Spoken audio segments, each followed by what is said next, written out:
Doy una fraternal bienvenida a todos en esta oportunidad en que tendremos la presencia de nuestra querida hermana Bermari García, que es miembro de la Logia de Amodar de la ciudad de Atlisco, Puebla, que hoy nos presenta un tema bastante interesante y que tiene relación coincidentemente, causalmente, con lo que acabamos de hablar en la sesión de la Logia Blavatsky. Entonces el tema es la teosofía y las iglesias. Eh, Te agradezco, querida Bermari, haber aceptado este reto, porque prácticamente fue de pocos días, pero confiamos en tus capacidades y que vamos a escuchar con mucha atención el trabajo que nos vas a presentar ahora, que definitivamente será muy valioso para todos nosotros, por supuesto. Así es que muchas gracias a todos y a ti particularmente, Bermari. Estamos prontos y atentos para escucharte. Muchas gracias por colaborar. Muchas gracias, hermano Enrique. Buenas noches, hermanos. Em, Efectivamente, esta propuesta del maestro Enrique a mi persona de trabajar este tema, pues fue un buen reto porque yo me considero antirreligiosa y todo lo que tiene que ver con iglesias nunca me ha gustado, pero me pareció un reto muy interesante en términos de que em, aprendí cosas nuevas, sobre todo me quedé asombrada, como siempre que he tenido oportunidad de leer, pues ya no las obras, porque no puedo decir que he leído las obras completas de HPB, sino los pequeños artículos que están compendiados en distintas publicaciones. Realmente uno se queda, yo me he quedado siempre asombrada y en esta ocasión nuevamente, cómo en tan pocas páginas, porque este artículo solo contiene 12 páginas, es capaz de ser tan contundente, tan con tanta claridad para, poner las cosas en su sitio, en este caso, con lo que se refiere a la iglesia cristiana, porque aunque se llama "y las iglesias", pues está básicamente enfocado, en su caso, a todas las que son iglesias que se sustentan en el cristianismo, ¿no? Y habla incluso, bueno, pues de todas las sectas, pero no habla de ellas, sino genéricamente, se incluyen todas las sectas que devienen junto con el catolicismo y la liberación de la iglesia, digamos, de Inglaterra, digamos, de la dirección del papado. En ese sentido, pues, esta es una misiva, el artículo es la misiva que Blavatsky hace al arzobispo de Canterbury de su época. Estamos hablando, según lo refieres, son como en los últimos años incluso de su vida. Estoy calculando que, aunque no encontré cuándo fue escrita, no encontré la fecha, pero estoy calculando que fue alrededor de 1880, entre 84 y 86, 1884-86. Bueno, entonces, con este fin, lo primero que quisiera es un poco recordar a todos que de qué se trata justamente este arzobispado de Canterbury, ¿no? Este arzobispado existe todavía, ¿sí? Y en realidad es, digamos, entrecomillado, la cabeza de la iglesia cristiana en Inglaterra. ¿Por qué? Porque en realidad esta iglesia en Inglaterra, desde su fundación hasta el siglo XVI, pues en realidad los arzobispos estaban subordinados al papado de Roma, como los arzobispos de muchos otros países. Pero justo con la reforma anglicana, se va a rechazar esa autoridad papal y en realidad la iglesia anglicana se constituye como una iglesia nacional de Estado. ¿Y por qué decimos de Estado? Porque en adelante es justamente la corona británica quien va a nombrar a su arzobispo, podríamos decir a su equivalente al papa, ¿verdad? Entre comillas. Pero en realidad, si hubiera una figura como tal, siempre la corona va a ser esa detentadora del lugar del papa, ¿no? Porque finalmente es quien nombra a los arzobispos. Y en el caso, yo estuve investigando y en el caso que ella está escribiendo la carta, ha habido muchos arzobispos, muchos, desde todas las épocas, pero en este caso, el arzobispo de Canterbury, a quien ella hace alusión, tenía como nombre Edward White Benson.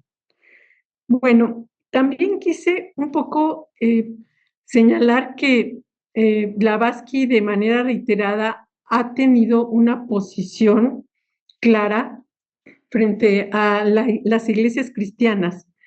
Y así tenemos, por ejemplo, que desde Isis sin velo, tuve la oportunidad de consultar, pues ya se habla que la iglesia va quedando, digamos, atrás frente al avance de la ciencia y la razón materialista, ¿no?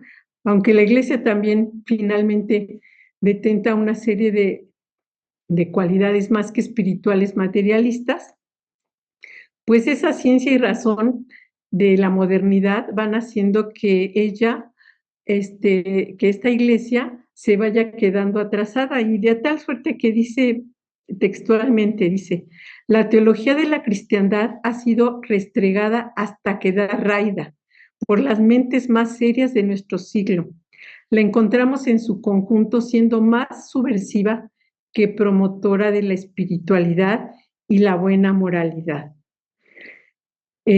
También en su artículo, que es un artículo amplio que se llama Las raíces del ritual en la iglesia y en la masonería, también advierte esa tendencia reiterada de la iglesia de llamar infieles a todo aquel que profese un credo diferente al cristianismo, ¿no? Y entonces, en realidad, la iglesia en ese asunto de la búsqueda de lo sagrado se queda pues prácticamente rezagada, ¿sí? Y circunscrita a un marco teológico y ortodoxo, pues totalmente contrario a lo que sería la espiritualidad.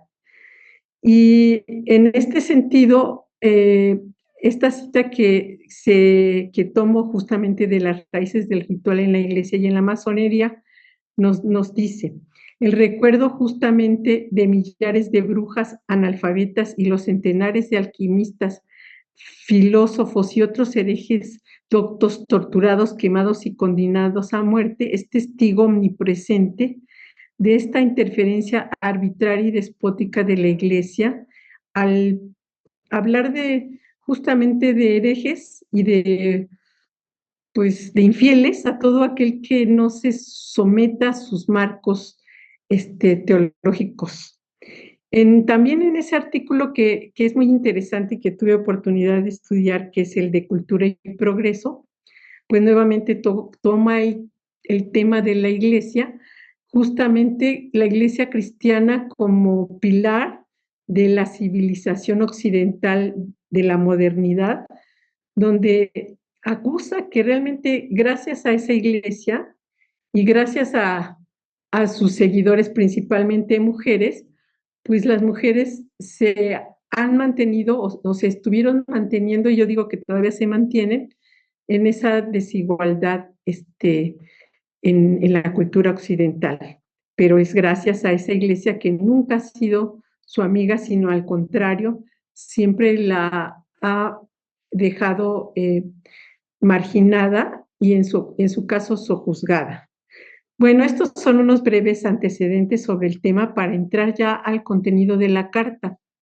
Desde su primera página, Blavatsky nos dice que esa carta tiene como fin, dice, nos proponemos daros a vos, al clero, a sus ovejas y a los cristianos en general, que nos consideran como enemigos de Cristo, una breve idea de la posición que la teosofía ocupa con respecto al cristianismo. Entonces, esa es su misión en términos de los artículos, y yo me tomé la libertad de ir haciendo un punteo de temas, porque, como digo, en 12 páginas es tan rico, tan extenso, que yo dije, vale la pena un poco mi esfuerzo de tratar de sistematizarlo por temas, para ir abordándolo. Y el primer tema en ese sentido, que según mi parecer aparece, es el reconocimiento de la unidad en todas las religiones, ¿sí? Y en este sentido, nos habla justamente que todas las religiones en general, pues, mientras más los estudian, ella usa la palabra los teosofistas, ¿verdad? Mientras más estudian los teosofistas los dogmas y ceremonias de las religiones, se constata que en el fondo todas ellas tienen una unidad común, ¿sí?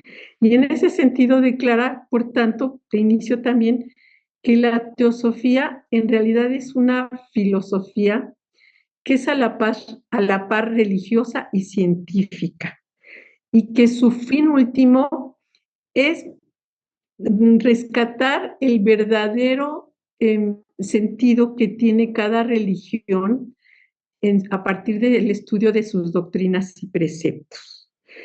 Nos hace un señalamiento, dice, la doctrina secreta de todos los tiempos, diluida y disfrazada para moldar a la capacidad de la multitud y las exigencias de las diversas épocas, ha constituido el núcleo de todas las religiones. O sea, ahí reconoce que incluso la iglesia cristiana pues tiene sus cosas en este abrevar común de la unidad de todas las religiones, que justamente nosotros sabemos que es posible estudiarlo a partir de esta doctrina secreta. Bueno, un segundo tema que ella trata es el sentido de la religión para la humanidad. Ella dice que todos los seres humanos tenemos digamos, un elemento fundante de tipo religioso, que en realidad la religión, ese sentimiento religioso no es más que es el lazo de unión que en el fondo de nuestros corazones pues subsiste, ¿sí? Y en caso de que no exista religión, en caso de que se desvirtúe esta tanto que nos lleve a lo que ahora vivimos a través pues, desde la época del desarrollo de la civilización occidental, que es la prevalencia del egoísmo y de muchas otras cosas que no tienen nada que ver con la unidad, pues en realidad el proceso que se va dando es un proceso de decadencia y aniquilamiento social. Bueno, en este sentido, entonces, la verdadera religión, dice, coadyuva para satisfacer las necesidades espirituales, morales e intelectuales de las personas, ayudando con ello al desarrollo de la humanidad. En ese sentido, es una religión verdadera, pero es falsa en la medida en que justamente hace lo contrario, que deja de considerar las necesidades espirituales del hombre, deja de considerar el ejercicio de los principios morales y también de esa dignidad intelectual que las personas tienen para encontrar en su interior, a partir del discernimiento, su propia conexión con un plano superior que sabemos que es posible. Bueno, un tercer punto que trata el artículo es el cristianismo y la teosofía. Es esto visto como qué, como desde el objetivo que ella misma se plantea, ¿no? Porque ella en su época y a partir de cristianos sabemos, ya nada más recordando el papel de este matrimonio nefasto que estuvo cerca de Blavatsky y que generó tantos problemas en su vida, tanto en Adyar como en cualquier lado que les era posible intervenir y que justamente venían de esos orígenes, ¿no? Entonces tenemos que, dice, si el cristianismo es congruente en su ejercicio de promover la religión práctica enseñada por Jesús, los teosofistas están con él. Cuando se desvía de esa moral pura y sencilla, los teosofistas son sus adversarios. Aquí es muy importante porque ella hace referencia que en realidad las iglesias cristianas solo se pasan por alto el sermón de la montaña y sus contenidos, ¿no? Que no, para nada están considerando esa parte práctica de las enseñanzas de Jesús, ¿no? No lo consideran. Y ahí tenemos justamente una serie de referentes terribles que ha vivido la cristiandad, ¿no? Dice, un referente de ello es la comparativa entre lo que se practica en la iglesia cristiana y lo que dice el sermón de la montaña. Dice, pero los cristianos que de tales se aprecian, y especialmente el clero, repugnan hacer esta comparación, ya que casi en todos sus puntos las doctrinas de las iglesias y las prácticas de los cristianos están en directa oposición con las enseñanzas de Jesús. Entonces, por supuesto que no se toman esa molestia, ¿no? Su ejercicio, digamos, histórico, sobre todo dentro de la cultura occidental, pues ha sido invocar la repetición, invocar los dogmas, invocar las posturas ortodoxas, etcétera, y hacer que no exista ningún sentido profundo que permita al ser humano que es convocado en esa iglesia discernir en cuestiones tan simples como lo que es bueno para todos, lo que es bueno que yo desarrolle frente a los demás. O sea, eso pues obviamente sabemos que no es prácticamente algo que se deja un poco al margen y que aunque ha habido una serie de evoluciones que después los vamos a ver. En ese sentido, dice que podría, yo titulé, no habla de la palabra, pero yo titulé que un cuarto punto que trata esta misiva es la involución del cristianismo, ¿sí?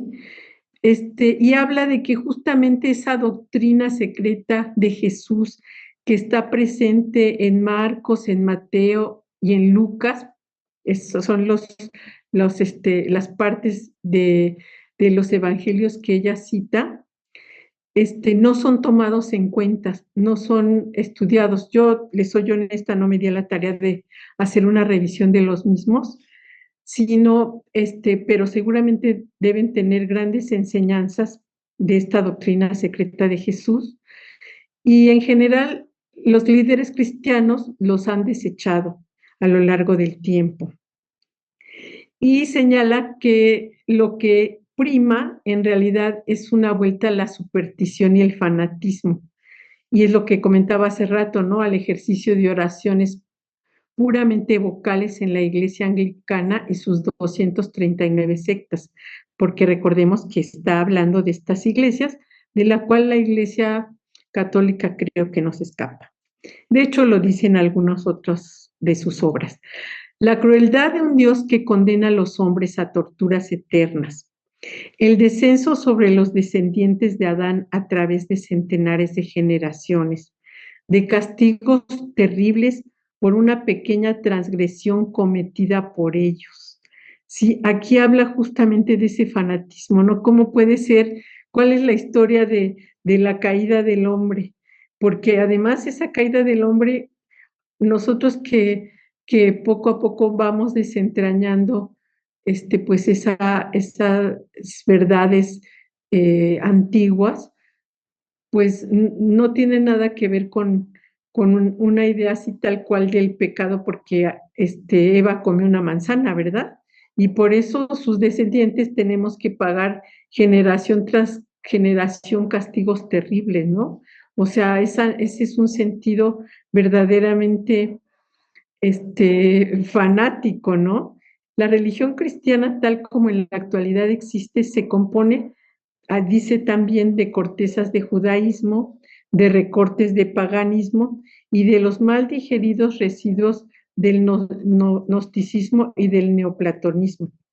Hace referencia ella a esto, esas son sus palabras, ¿no?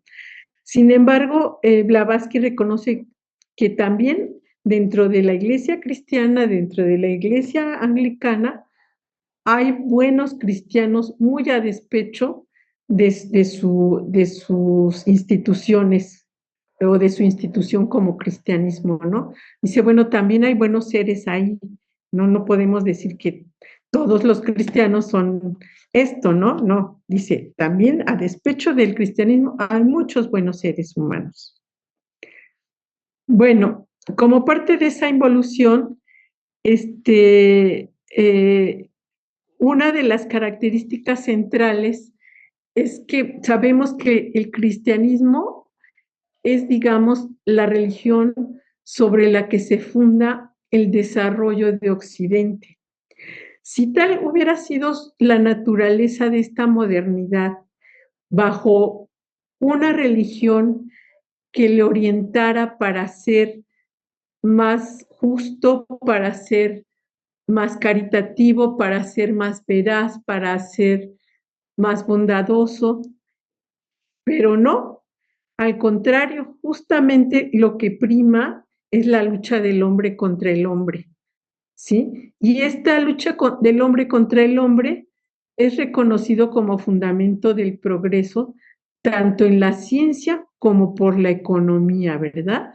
En la ciencia, ella no lo dice, pero pues recordemos la teoría darwiniana, ¿no? Nada menos, o sea, va a sobrevivir la especie que tenga las mayores cualificaciones para ganar, ¿no? Y en la economía, pues no se diga, estamos de lleno, aunque ella lo escribe en esa época, pues estamos de lleno en este asunto de la competencia. Ya nada menos veámoslo en la educación, ¿no?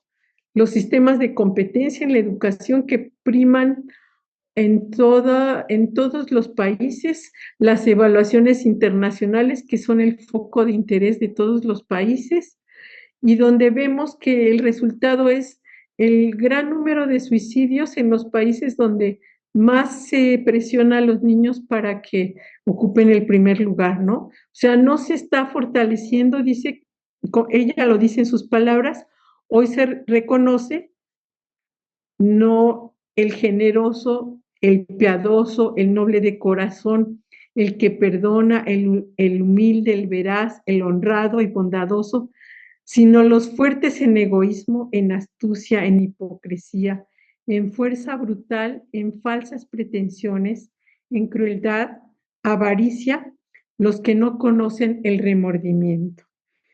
Y lo está diciendo más allá de un siglo y sin embargo encontramos que este saco cada vez nos cabe mejor a todos, ¿verdad?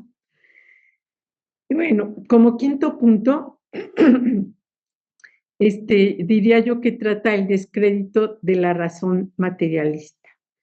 Sí, dice que justamente con el avance del pensamiento, bueno, ella habla del pensamiento europeo, el avance del pensamiento, de las ideas, de la ciencia, ¿sí? Realmente Dios ya en su época era una figura mítica, fuera de la naturaleza y de la inmortalidad, y la inmortalidad pues es un sueño para, digamos, para Occidente, no existe tal inmortalidad, ¿verdad? De ahí su afán de ahora tratar bajo todos los medios de preservar la vida los más años que se pueda, que con células madre, que con no sé cuántas cosas más, ¿verdad? Pero bueno, eso es de mi cosecha. La iglesia se ha perpetuado en sus embustes, cultivando el terror y el castigo en el infierno, cosa que por supuesto esta razón, este avance de la razón materialista, pues ya no se lo cree, ¿verdad? Y por tanto, pues ya no puede imponer el potro y la hoguera como un sistema de respuesta ante su descrédito, ¿verdad? Porque antes era, te va a castigar Dios, te vas a ir al infierno, y si no te la crees, pues te llevo a la hoguera, que muchos seres humanos tuvieron que vivir esa realidad. Y asimismo, si los cristianos y los cristianos siguen viviendo entre dogmas, dice ella, no caen jamás en la cuenta de que Dios y el Espíritu pueden existir en cualquier forma distinta de aquella bajo la cual son presentados en las doctrinas de la Iglesia. Sí, este asunto de que, pues, yo de este pensamiento no me bajo, entonces me sigo alejando cada vez más de realmente lo que sería el ser supremo, el espíritu y las leyes de la naturaleza, ¿verdad? De ahí no viven más que de dogmas. El sexto punto que trata esta misiva es la disminución de la brecha entre ciencia y religión. Dice, ya en su época y ahora pues nos queda más claro y nos queda sumamente perfilado a través incluso de muchas de las pláticas que nos dan nuestros hermanos de la Sociedad Teosófica, donde nos hablan de física, donde nos hablan de átomos, donde nos hablan de tantas cosas tan interesantes desde la ciencia. Y ya ella, como siempre, una verdadera analítica de su tiempo y gran visionaria, decía eso, ¿verdad? Dice, el progreso de las ideas, el desarrollo de los conocimientos y de la ciencia aproximan más a lo divino y espiritual en el pensamiento europeo, hecho hace mucho reconocido por todas las religiones esotéricas y por la teosofía. ¿Y quién se sigue quedando atrás? Pues la Iglesia cristiana, ¿verdad?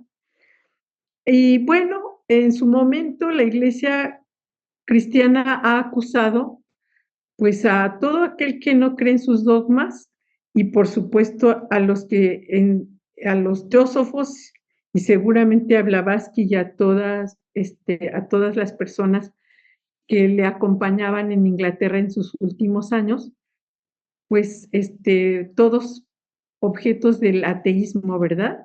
Pero ella dice, el ateísmo realmente es un hijo bastardo de la Iglesia cristiana, ¿sí? ¿Por qué? Pues porque no le ha ofrecido nada, no le ha enseñado el encuentro el encuentro con un sentido de vida más elevado a través de la justicia, la bondad y la verdad.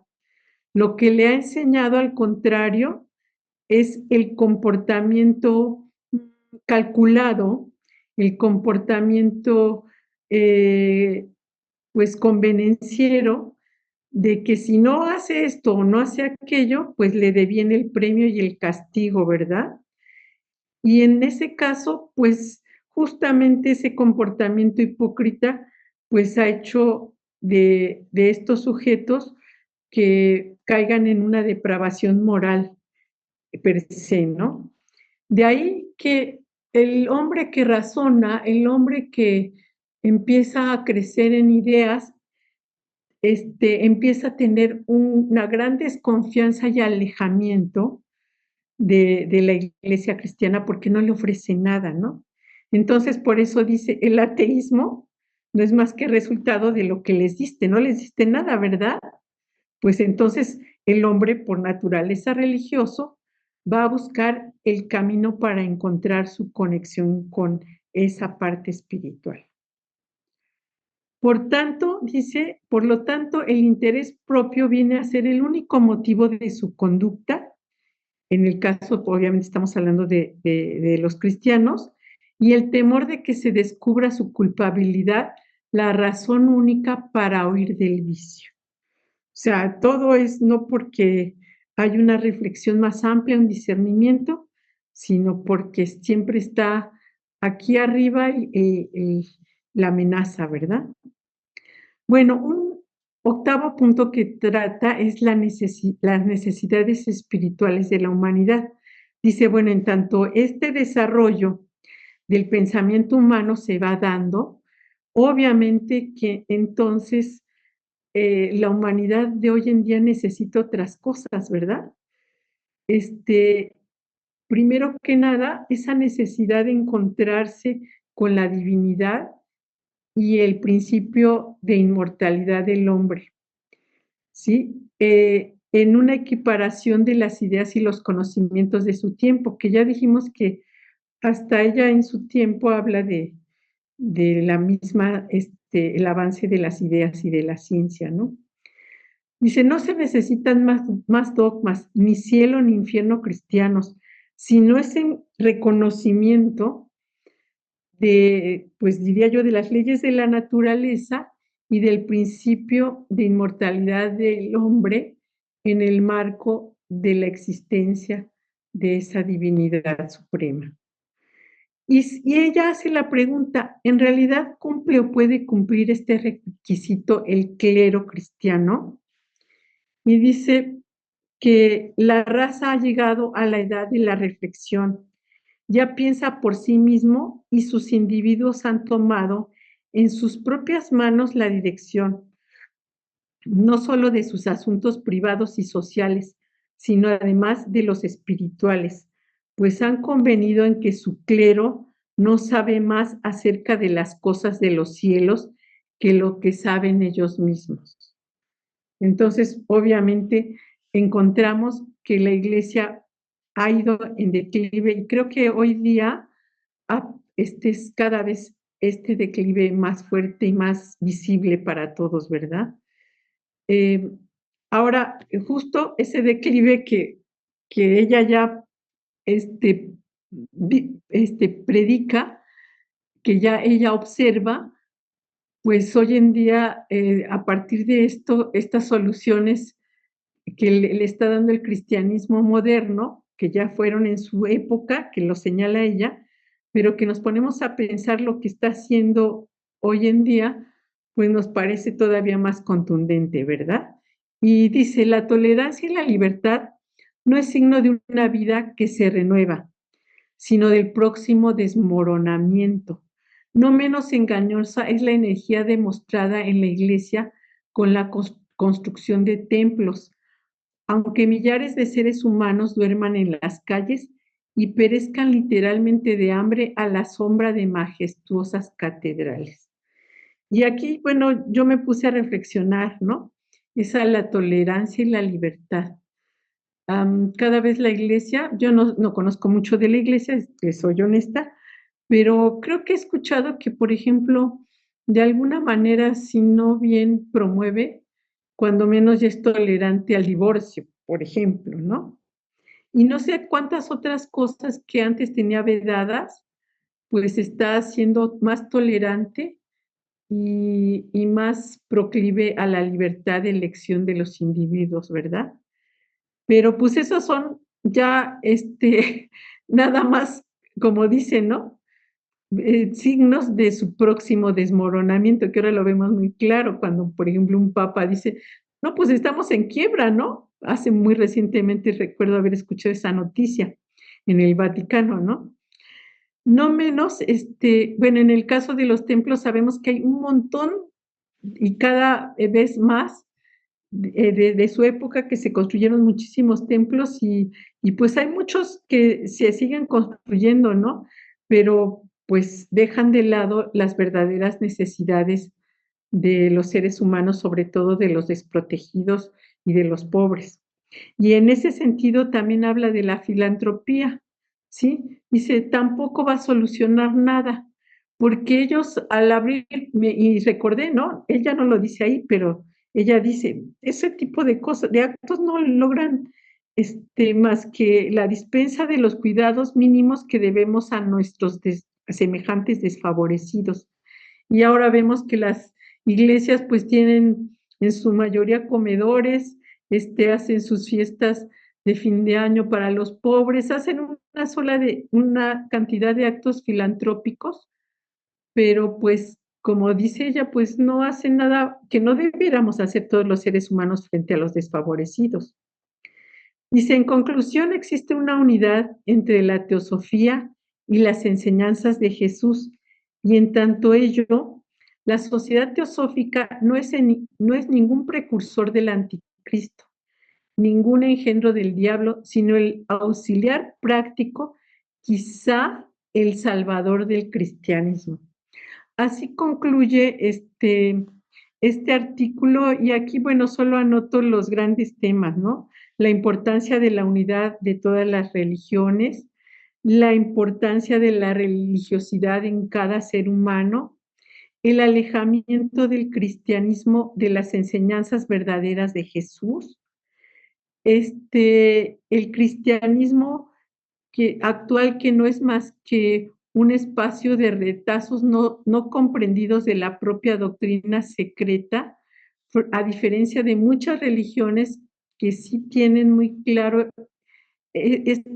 o cuando menos atisban con mayor claridad esa diferencia, digo, esos fundamentos de la doctrina secreta, el descrédito del cristianismo frente a la razón materialista, la ciencia y el pensamiento moderno y sobre todo que cada vez se acerca más a la teosofía, más que alejarse, y que el ateísmo no es más que el desencantamiento del cristiano ante lo que le ofrece la iglesia, ¿verdad?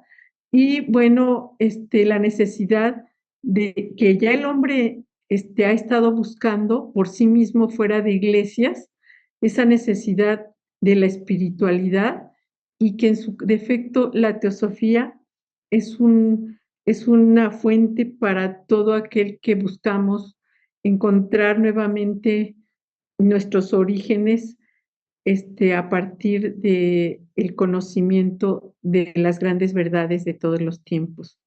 Hermanos, esto es todo. Muchas gracias por su atención y quedo abierta.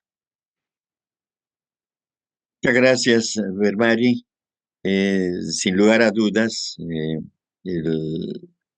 la, la manera en que abordaba los temas de cualquier tipo la señora Blavatsky para defenderse de los ataques de los que hablábamos anteriormente, ella siempre estuvo defendiendo a la teosofía y por supuesto a la sociedad teosófica acerca de lo que enseña en comparación con lo que se enseñaba en aquellos tiempos y hoy en día sigue la misma tendencia, sigue siendo un dogma, sigue siendo una imposición.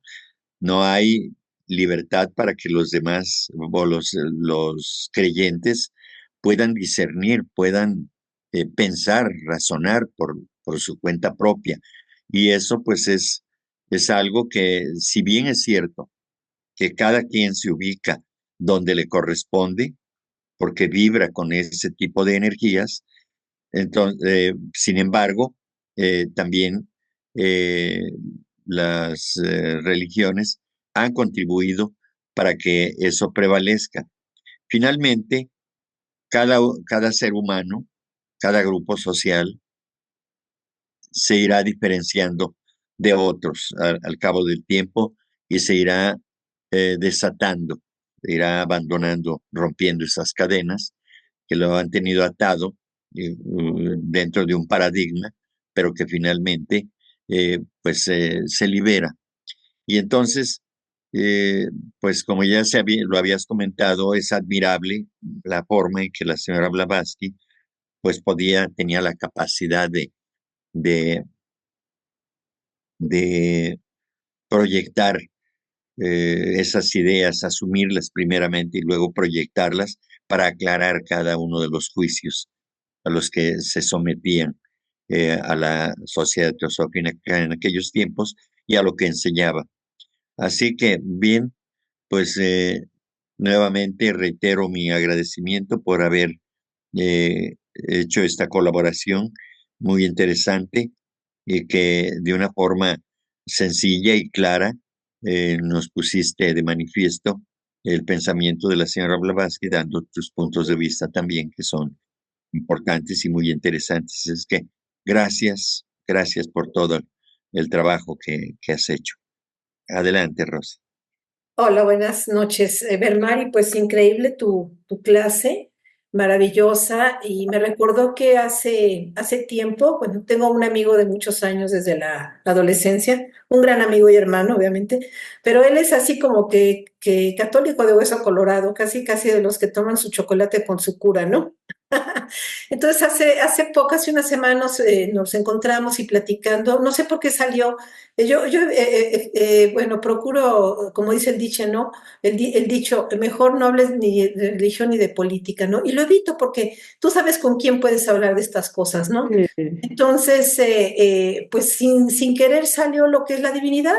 Entonces, pues bueno, él con sus dogmas y todo me decía, no, pues que el señor viejito caminando ahí en el espacio y todo. Le dije, mira, yo no puedo concebir, con todo mi respeto, a la divinidad como a un señor y no, y bueno, pues a fuerza que era un señor, ¿no?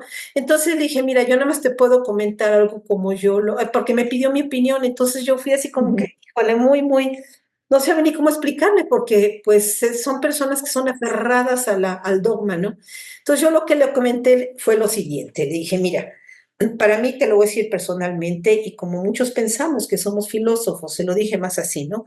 Todos los credos son igualmente divinos, ajá, pues todos tienen el mismo origen, le dije, y se encaminan a la misma meta, ajá. Cada raza, cada linaje, familia o estirpe, bueno, pues encuentra la verdad en su propia religión y solo se equivoca cuando niega la inspiración divina a la religión de sus hermanos. Cada uno está en su verdad, le dije, en su propia e íntima verdad, cada vez que eleva sus brazos en adoración hacia lo sagrado, pero está en el error cuando repele con ademán iracundo y discriminado al creer que su voz es y debe de ser la única que puede elevarse ahora sí que hasta el trono divino, ¿verdad? Y sobre todo que hierra cuando niega a sus hermanos el mismo Padre que reclama para sí. Eso es indiscutiblemente egoísta, le dije. Cada ser de este mundo puede llamar, pedir, solicitar o invocar al Dios Padre, inclusive nombrándolo como se lo dicte tu corazón, ¿no? Con palabras, pensamientos, oraciones, inclusive con el idioma, lengua o lenguaje o dialecto, etcétera, etcétera, que él desee en el fondo de su corazón y así lo sienta, como él lo perciba, como él lo distinga, como él lo ame o simplemente como lo intuya, desde la más profunda postración, ahora sí que reverencia y recogimiento de su alma y con más razón, si es con la pureza más sublime dentro de él mismo, porque todos somos sus amados hijos. Entonces, inclusive le dije a aquellos que están muy enfermos porque pues para él es Dios nada más o Jesús, ¿no? Entonces yo le decía, aquellos que están muy enfermitos o que son mudos, o ciegos o con un problema cerebral con el cual no les es posible articular palabra o nombre, también tienen el derecho de concebirlo o nombrar a Dios como lo dicte su corazón y no necesariamente con cuerdas vocales con las que no cuentan, porque lo más importante es el amor que reside en su interior. Entonces yo creo que todos somos una unidad, todos somos hijos de él. Bueno, se lo tuve que decir para que me entendieran, ¿no? Pero no necesariamente tiene que ser nombre y una persona. La divinidad es el amor absoluto, el amor infinito, y hasta ahí quedó. Pero no, es bien difícil. Me acuerdo que hace muchos años me decían, es que tú tienes que poco a poco ir sembrando. Sí, las semillas se irán sembrando, pero efectivamente, como dice la maestra Blavatsky, habrá veces en que esas semillas tardarán, a lo mejor si es en esta vida, qué maravilla, si no, en otra vida o en la que sea, pero esas semillas van a florecer en su momento.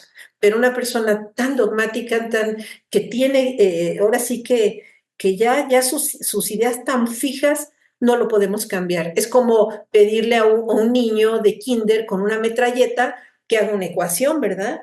Pues no es posible, su cerebro no está listo, su mente no está lista, su evolución no es la correcta. Entonces todo tiene que ir, como decía Bermari, ¿no? Poco a poco, sin tener que entenderlo, porque no es su momento, ¿no? Entonces, bueno, pues definitivamente yo pensaba que en estos tiempos ya había cambiado un poco y no, yo creo que el dogma cada vez, como dice y así lo decía la maestra Blavatsky, es de pesadilla, ¿no? La gente está casi, casi ahora sí que con el puñal enfrente para que se le impida la evolución.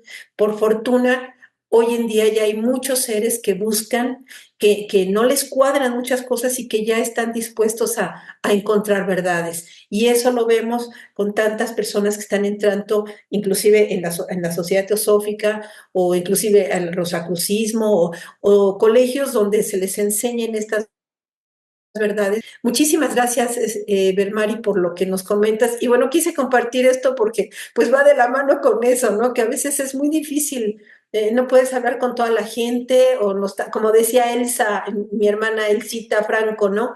Pues nos tachan de raritos, ¿no?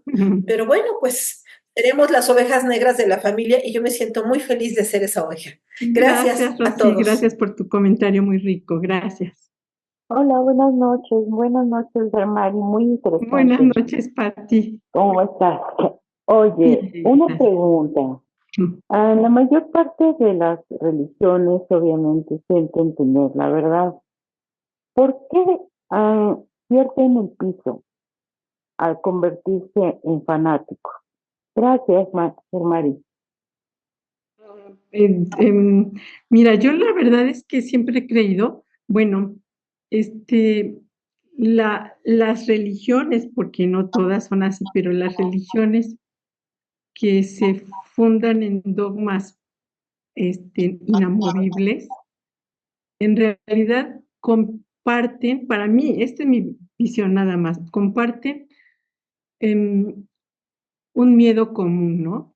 O sea, siempre he creído en ese título y en esa, digamos, en esa disertación que Eric Fromm hace sobre el miedo a la libertad. Dice, pues todo aquel que es dogmático no es más que porque tiene miedo. Y en el caso de las iglesias, sus dogmas les son necesarios para no desaparecer, porque ellas sienten que si rompen esos dogmas, desaparecen, ¿sí? Entonces, ¿por qué? Porque no han encontrado también, digamos, los principios esenciales que dan sentido a la religiosidad del hombre, ¿no? Que eso es lo que nosotros estudiamos. Y para mí que ese es el problema, ¿no? No sé si contesté a tu pregunta. Gracias. Sí, muchísimas gracias, Bermari. Que tengas bonita noche. Gracias. Les agradecemos a todos su presencia, su participación, su interés por continuar con nosotros en esta dinámica de la difusión de este conocimiento teosófico y la participación de los conferencistas, pero me da gusto escuchar estas mentes frescas con un lenguaje propio, porque cada uno de nosotros expresamos lo que les exponemos de manera diferente. Cada quien utiliza su propio lenguaje y eso es interesante también. Y, y bueno, pues en función de ello, pues yo reitero mi agradecimiento a Bermari por haber aceptado colaborar con este artículo interesante, ciertamente, porque nos involucra a los seres humanos actuales como de otros tiempos en el asunto de las dinámicas que tienen las religiones, pero eso finalmente pues corresponde al grado de evolución de los feligreses también.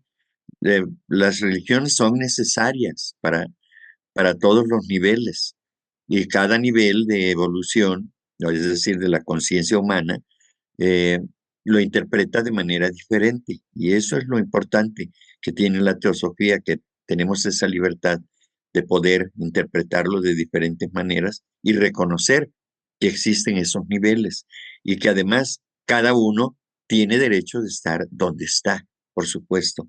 Eso es muy respetable y en la sociedad teosófica eso es lo que nos distingue, que respetamos la decisión de las creencias de todos, incluyendo la posibilidad, como se ha dado, de que aquí en esta misma logia a veces se dice, pues yo no creo mucho en ciertas cosas, Sin embargo, son interesantes las cosas que aquí se dicen, ¿no? Entonces, bueno, pues gozamos de ese privilegio que estamos en un lugar donde hay libertad de pensamiento y que además se pueden dar los puntos de vista, incluso contrarios a lo que se exponga, pero que sin embargo se hace con respeto.